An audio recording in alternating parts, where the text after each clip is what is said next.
그가 나의 가는 길을 아시나니 라고 하는 제목으로 말씀을 나누도록 하겠습니다. 지난 주간에 예배 후에 식사를 이렇게 기다리고 있는데 한 성도님이 저에게 이런 질문을 하셨어요. 대략 이런 내용이었습니다.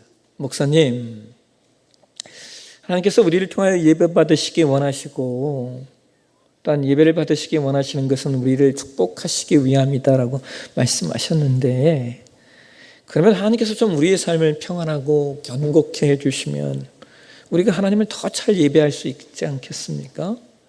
왜 우리의 삶의 어려움을 그냥 이렇게 놓아두셔서 하나님 예배하는 걸 어렵게 하시는 걸까요?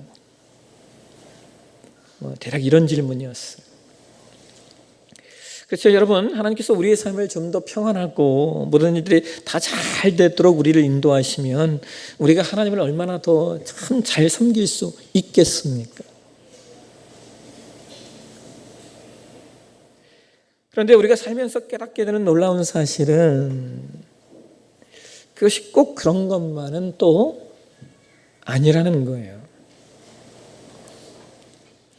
여러분, 지난주에 우리가 예배에 대한 말씀을 나누면서 이스라엘이 남왕국과 북왕국으로 분단된 뒤에 숫자와 크기 면에서 열세했던 남왕국이 강성해졌던 비결이 뭐라고 말씀을 드렸습니까? 역대하 11장에 보면 북왕국의 여로보암 왕이 우상을 섬기면서 제사장 지파인 레위인들을 핍박하자 레위인들이 남왕국으로 내려와서 남왕국의 예배가 온전히 회복되었기 때문이라는 것을. 그래서 예배가 회복되면 강성해지고 견고해지는 축복이 있는 겁니다. 그런데 여러분, 참 웃기는 것이 뭔지 아세요? 이어지는 역대하 12장 1절을 보면요, 성경이 이런 얘기를 하고 있다는 거예요. 보실까요? 역대하 12장 1절 말씀 같이 한번 읽겠습니다. 르호보암의 나라가 견고하고 세력이 강해짐에 그가 여호와의 율법을 버리니.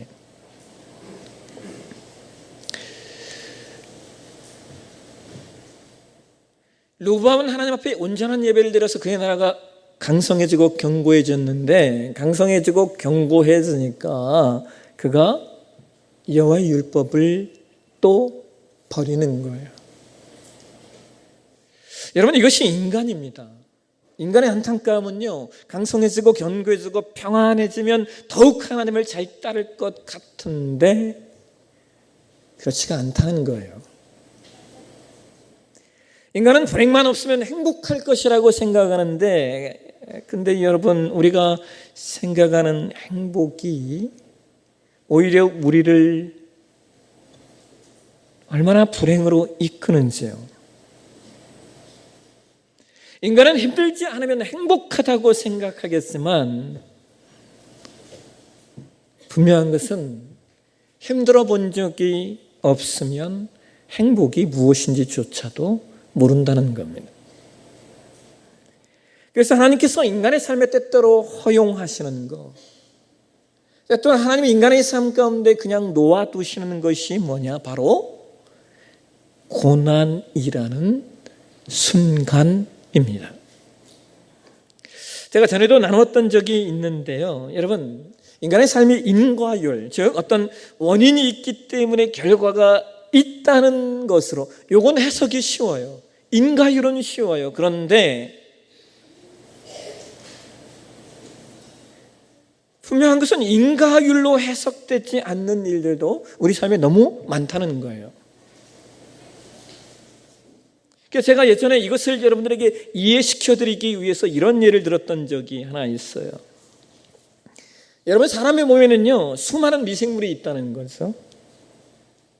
근데 그 미생물 중에 사람에게 유익한 균이 있고 사람에게 해로운 균이 있어요. 그 퍼센트지가 대략 어떻게 되면 6대 4 정도 돼요. 유익한 균이 63%, 해로운 균이 37%. 모든 사람은 태어날 때부터 대략 인간의 몸 안에 6대 4의 비율로 유익한 균과 해로운 균을 가지고 태어나고 동시에 그 속에서 살아가요. 근데 여러분, 그 자폐증을 가지고 태어나는 아이들이 있어요. 그래서 이 자폐증을 가지고 태어나는 아이들을 이렇게 조사를 해보았더니 그 아이들은요, 장내 미생물균의 퍼센티지가 98%와 2%의 비율로 나타났다는 거예요. 자, 그러면 여러분, 어떤 균이 98%일까요? 유익한 균이 98%일 것 같으세요? 아니면 해로운 균이 98%일 것 같으세요? 우리가 그냥 단순히 생각하면 해로운 균이 많아서 그렇게 되었겠죠 라고 생각을 하실 수 있는데, 그게 아니라 자폐증을 가지고 태어나는 아이들은요, 유익한 균이 98%예요. 그리고 해로운 균이 2%였다는 거예요. 우리 생각에는 해로운 균이 많아져서 자폐증이 올 것 같은데 그렇지 않다는 거죠. 오히려 해로운 균이 너무 없어서 그렇다는 거예요. 그러니까 사람에게 좋은 균만 있으면 좋을 것 같은데 그렇지가 않아요. 그래서 미생물을 연구하시는 분들은요, 뭐라고 말하냐면, 엄밀히 말하면 유익한 균과 해로운 균이라고 하는 규정은 맞지 않다는 거예요. 이건 그냥 사람이 그렇게 규정한 것뿐이지 사람에게 유익한 균, 해로운 균이 따로 있는 것은 아니다라고 하는 거예요. 오늘날 현대 아이들이 많이 가지고 있는 질병 가운데 하나가 아토피라고 하는 병이에요. 이거 옛날에는 없었던 병이에요. 그런데 현대 아이들에게 생기는 병이었어요. 근데 여러분, 사람이 아토피에 걸리는 이유가 뭔지 아세요? 사람의 몸에 있어야 될 기생충이 너무 없기 때문이라는 거예요. 이해되세요? 인간에게 있어야만 하는 기생충이 있다는 거예요. 근데 우리가 그것을 해롭다고 다 박멸시켜 버렸기 때문에 이전에는 없던 질병들이 생겨나는 것이라고 말하는 학자들이 있어요. 또 여러분, 어떤 분들은 아토피를 뭐라고 말하는 줄 아세요? 아이들이 토양을 피해서 생기는 병이래요.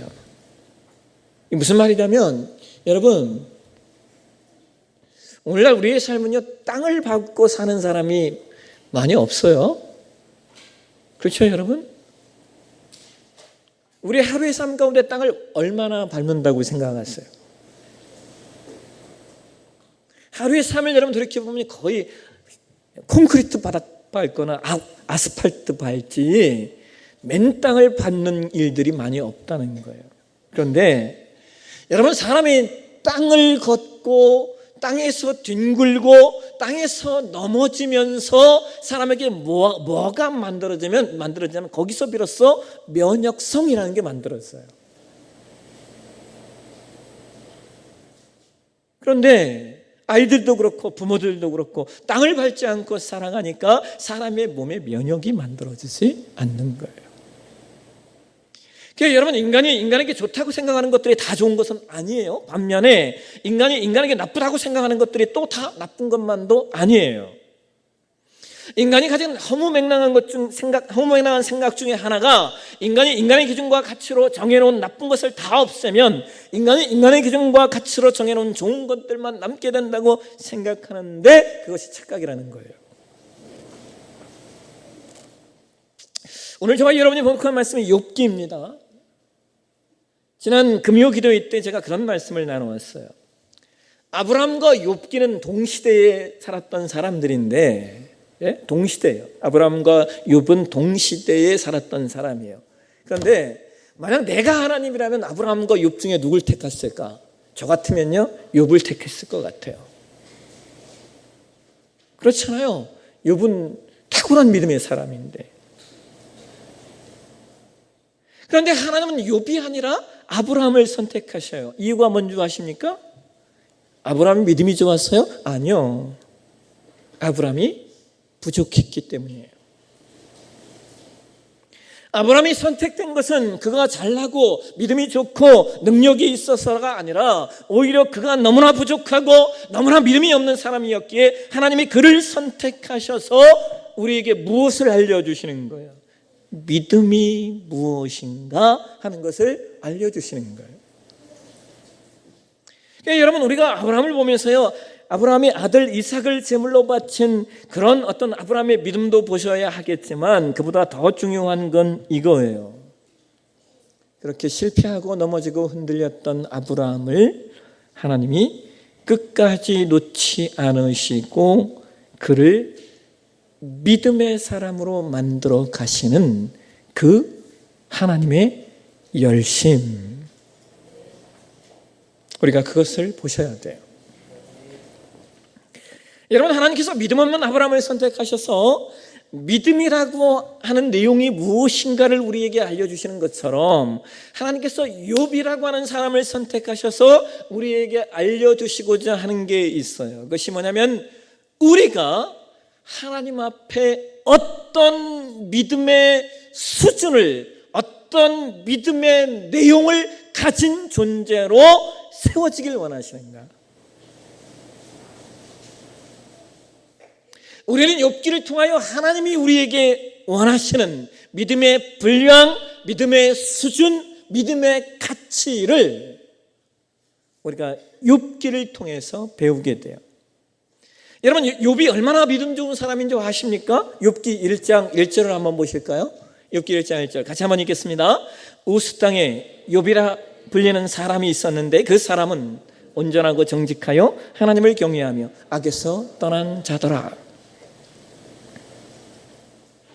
여러분, 이렇게 흠이 없고 정직하고 하나님 경외하고 심지어 악에서 떠난 사람이라면 하나님이 그 사람을 적극적으로 보호하시고 적극적으로 승리케 하셔야 하는 것 아닙니까?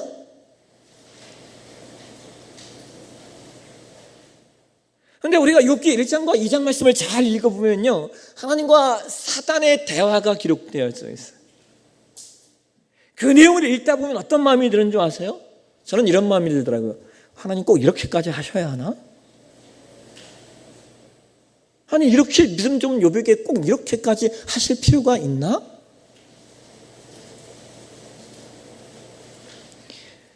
여러분, 욥에게 첫 번째 고난이 찾아오는데요, 그 고난은 욥의 자녀와 그의 모든 소유를 잃어버리는 고난이에요. 아니, 여러분, 자녀와 모든 재산이 하루아침에 다 사라져버리다니요. 아니, 어떻게 사랑의 하나님이 믿음 좋은 욥에게 그런 고난을 허용하실 수 있단 말입니까? 그런데 놀라운 것은요, 욥기 1장 20절에서 22절 말씀을 보면 욥이 그러한 고난 속에 이러한 고백을 한다라고 하는 거예요. 우리 한번 같이 보실까요?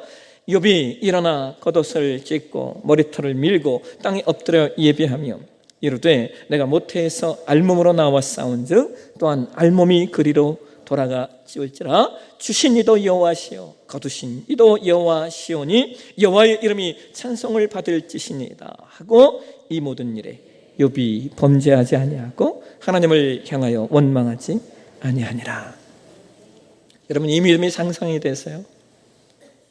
이것은요, 아브라함이 100세에 낳은 아들 이삭을 제물로 드리는 것과 똑같은 믿음인 거예요. 그런데 기가 막힌 것은 아브라함은 그 사건으로 인하여서 하나님의 믿음의 테스트를 통과하여 믿음의 아버지가 되었는데 욥은 그렇지가 않다는 거예요. 그것으로 끝나지 않아요. 욥기 2장에 가면 욥에게 어떤 고난이 오느냐? 그의 몸에 심각한 병이 찾아와요. 아니, 재산도 잃고 자녀도 잃고 이제 심각한 병까지 왔으니 여러분, 욥의 아내가 그 모습을 보면서 얼마나 기가 막히겠습니까? 욥의 아내가요, 욥에게 이런 얘기를 해요. 욥기 2장 9절인데요. 우리 이 말씀을 현대어 성경으로 한번 보실까요? 같이 한번 읽겠습니다. 그러자 아내가 말하였다. 그래, 이 지경이 되었는데도 아직도 믿음을 지키고 있단 말이에요. 참 속 터지는 양반 다 보겠네. 차라리 하나님에게 욕이나 퍼붓고 죽는 편이 더 낫지 않겠어요?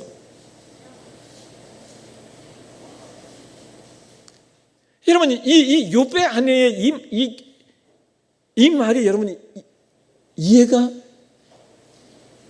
되시나요? 저는 충분히 이해가 되었어요.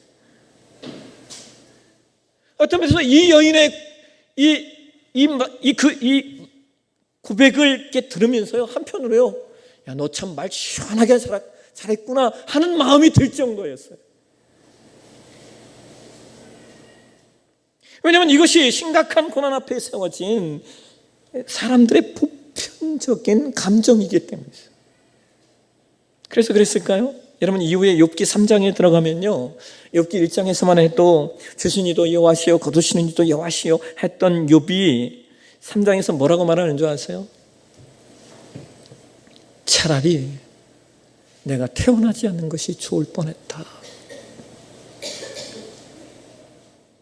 여러분, 왜 안 그렇겠습니까? 욥의 아내의 말이나 욥의 원망은 인간적으로 보면 당연한 거예요. 근데요, 그것뿐만이 아니에요. 거기서 끝나면 그나마 좋으련만 이후에 욥기 4장부터는요, 아주 긴 내용이 다 뭐냐면 욥과 욥의 세 친구의 대화예요. 그런데 욥의 세 친구가 좀 욥을 이해하고 공감하면서 욥과 대화했으면 좋을 텐데 그 세 친구들이 하나같이 욥을 이해하지 못한다는 거예요. 여러분, 여기서 우리는 고난의 목적 하나를 발견할 수 있게 돼요. 그것이 뭐냐면 사람은 타자의 고난을 잘 이해하지 못한다는 거예요. 왜냐하면 사람은 자신이 경험한 것 이상을 이해하기 힘들기 때문입니다. 사실상 자신이 경험한 것 이상은 공감하기가 어려워요. 그러니까 여러분, 이것을 뒤집어서 말하면요, 고난의 의미가 여기서 나오는 거예요. 무엇입니까? 내 삶에 고난이 있는 이유는 나와 같은 고난을 당한 또 다른 사람을 공감하고 위로하고 격려하고 치유할 수 있는 아주 좋은 약재료가 된다는 거예요. 그러니까 여러분, 욥의 결론이 뭔지 아십니까?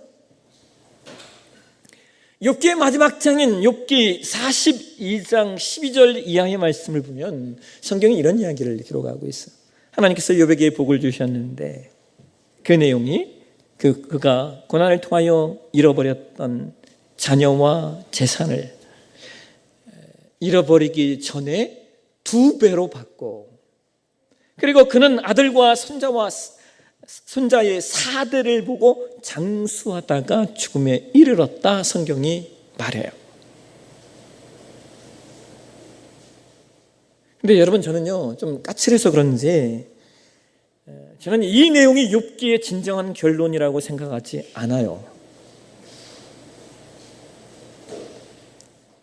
그가 잃어버렸던 것에 2배를 받아서 풍족하게 살다가 죽었더라 하는 것이, 그것도 필요하겠죠. 근데 욥기의 진정한 결론은 저는 욥기 42장 5절 말씀이라고 생각해요. 같이 보실까요? 같이 읽겠습니다. 내가 죽게 대하여 귀로 듣기만 하였사오나 이제는 눈으로 주를 배옵나이다. 여러분, 저는 욥기의 결론이 이 말씀이라고 생각해요. 하나님에 대하여 귀로만 듣다가 이제는 눈으로 보는 것 같이 하나님을 아는 것. 여러분, 여기 이제는 눈으로 주를 배옵나이다라고 하는 말씀이요, 이런 의미예요. 나는 나의 눈이 당신을 봅니다, 이거예요. 나의 눈이 지금 당신을 봅니다. 그러니까 지금 욥은 고난을 통하여 하나님을 볼 수 있는 존재로 세워지는 거예요. 여러분, 이것이 고난의 2번째 목적이에요. 어떤 사람? 하나님을 독대하는 사람. 자신의 눈으로 하나님이 지금 앞에 서 계신 것처럼 하나님을 볼 수 있는 사람.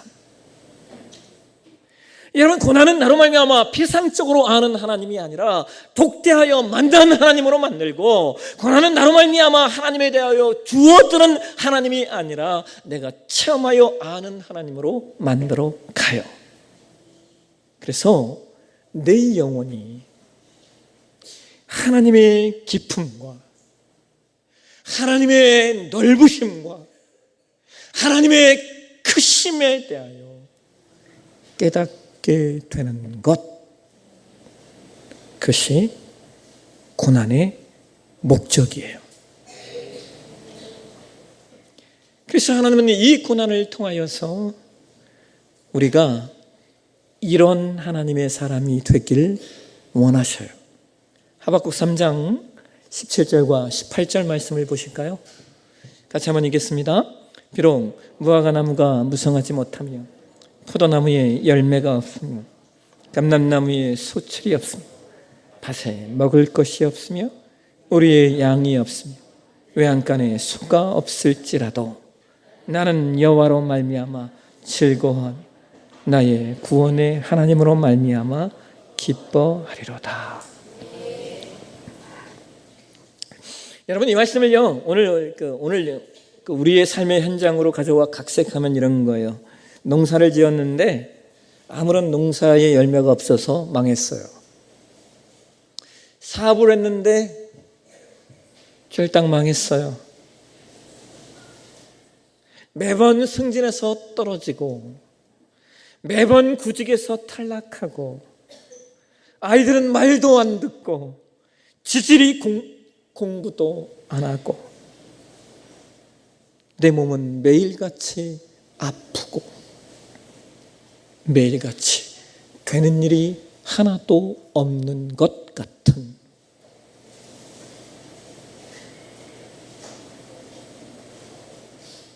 그런데 바로 그러한 상황 속에서 하나님이 나의 아버지가 되어주셨다는 것, 그것만으로도 즐거워하고 나 같은 것이 구원받은 자로 이 땅을 살게 되었다라고 하는 것으로 인하여 감격한 것. 하나님은 오늘 저와 여러분이 이러한 신앙의 경지에 이르기를 원하셔요.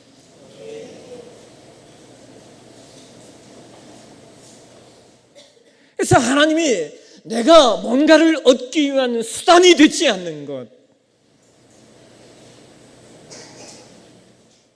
하나님이 나의 욕구와 나의 충족을 위한 방법이 되지 않는 것.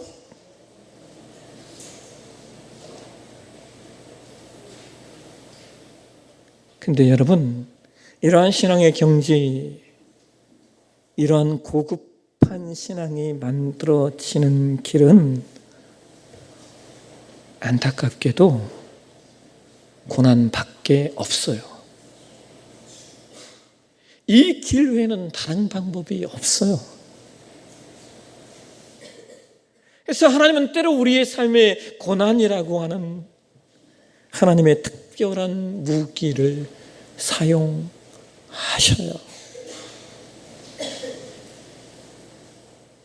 그래서 여러분, 오늘 저와 여러분의 삶에 고난이 있으시다면 그 고난이 때로 해석되지 않고 때로 이해되지 않겠지만, 그럼에도 불구하고 이거 하나만큼은 놓치지 않으셨으면 좋겠어요. 오늘 우리가 봉독한 욥기 23장 10절에 성경이 이렇게 말해요. 오직 그가 나의 가는 길을 아시나니.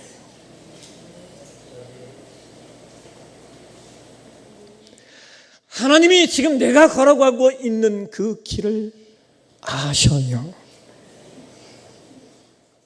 주님이 모른다면 비참하겠지만 그런데 주님이 아셔요. 주님이 내 고통, 내 아픔, 내 눈물을 아셔요. 왜냐하면 예수님은 친히 인간이 되셨고 고난을 받으셨고 그래서 예수님도 우셨기 때문이에요.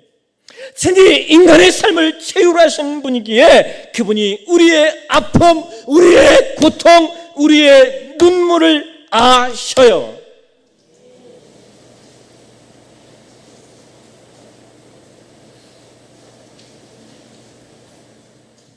그리고 주님은 그 고난, 그 아픔, 그 눈물을 통하여 반드시 우리를 이렇게 만들어 가실 거예요. 그가 나를 단련하신 후에는 내가 정금같이 나오리라.